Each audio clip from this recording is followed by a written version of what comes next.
Shalom saudara terkasih, saya percaya kita semua semangat menjalani tahun yang baru ini.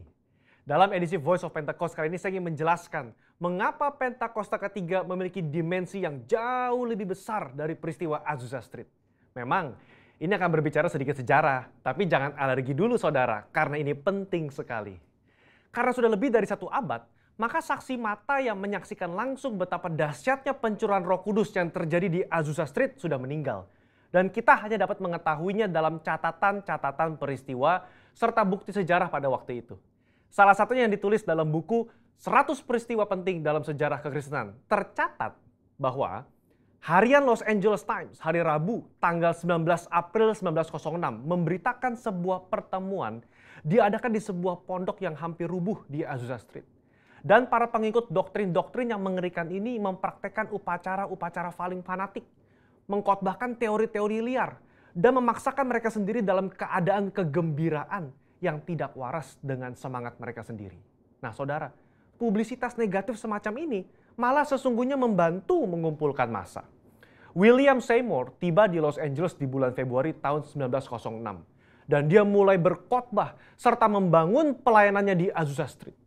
Penantian akan pencurahan Roh Kudus terjawab. Dan pada bulan April, dalam sebuah ibadah, Roh Kudus tercurah dan orang mulai berkata-kata dengan bahasa yang baru. Sebenarnya, pernah ada beberapa orang berbahasa lidah yang muncul dengan tiba-tiba di negara itu dan di Eropa pada tahun-tahun silam. Tetapi Azusa Street merupakan ledakan terbesar. Gerakan yang diawali oleh William Seymour ini kemudian melanda dunia, melampaui etnis, suku, ras, dan dikenal dengan gerakan atau aliran Pentakosta. Inilah yang kita beri istilah sebagai Pentakosta kedua.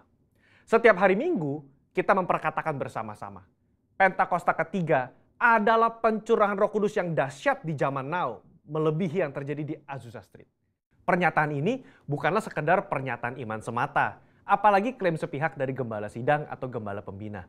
Pernyataan ini terkait dengan 2 aspek. Yang pertama, aspek historis. Pada tahun 1909, William Seymour pernah tercatat bernubuat, dalam 100 tahun yang akan datang, akan ada kebangunan rohani lain seperti yang terjadi di Azusa, dan kemuliaan Shekinah akan kembali. Dan kegerakan Allah tersebut akan lebih besar dan lebih luas dari yang terjadi di Azusa. Tidak hanya terjadi di satu tempat atau kepada beberapa orang saja, melainkan akan menjangkau seluruh dunia. Dan kegerakan itu tidak akan berakhir, bahkan sampai kedatangan Tuhan. Amin. Haleluya. Dengan menyampaikan secara gamblang dan terbuka nubuatan yang beliau terima, menjadi bukti bahwa pernyataan Pentakosta ketiga lebih dahsyat dari yang terjadi di Azusa Street bukanlah klaim sepihak dari pihak kita, melainkan sudah menjadi janji, rencana, dan kehendak Tuhan.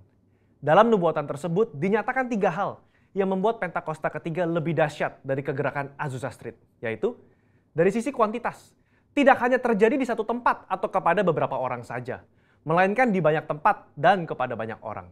Sisi jangkauan, bukan hanya kepada satu kota atau satu negara saja, tetapi ke berbagai negara di berbagai benua di bumi ini. Yang ketiga, sisi rentang waktu. Fokusnya bukan hanya terjadi 1 tahun atau 3 tahun, melainkan tidak berhenti sampai Tuhan Yesus datang kembali. Aspek yang kedua, yaitu aspek teologis atau biblikal. Alkitab kita menyebutkan istilah hujan awal atau yoreh terkait musim menanam dan hujan akhir, malkosh, yang terkait dengan musim menuai, sebagaimana yang kita temukan dalam ayat-ayat berikut ini.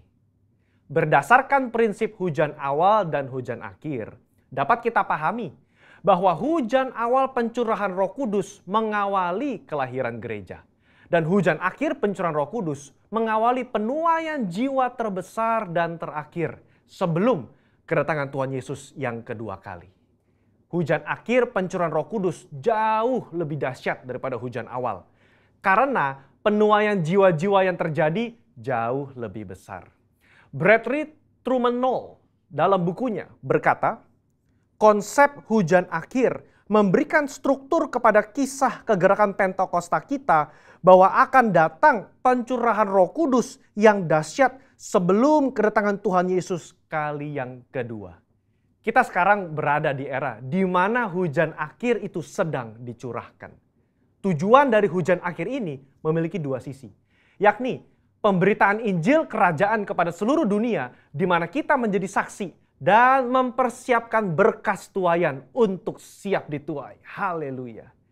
Jika kita memperhatikan aspek historis dan aspek teologis di atas, kita memiliki dasar untuk mengatakan bahwa gerakan Pentakosta ketiga terjadi dalam dimensi yang jauh lebih besar dari Azusa Street. Ini merupakan sebuah hak istimewa bagi kita semua yang hidup di generasi ini. Jadi, jangan sampai ketinggalan. Jadilah utusan Pentakosta ketiga, the messenger of the third Pentecost, dimanapun saudara berada. Untuk penjelasan lebih lengkapnya dari tim teologi kami, jangan lupa buka link yang ada di atas atau scan QR Code yang tersedia. Tuhan Yesus memberkati.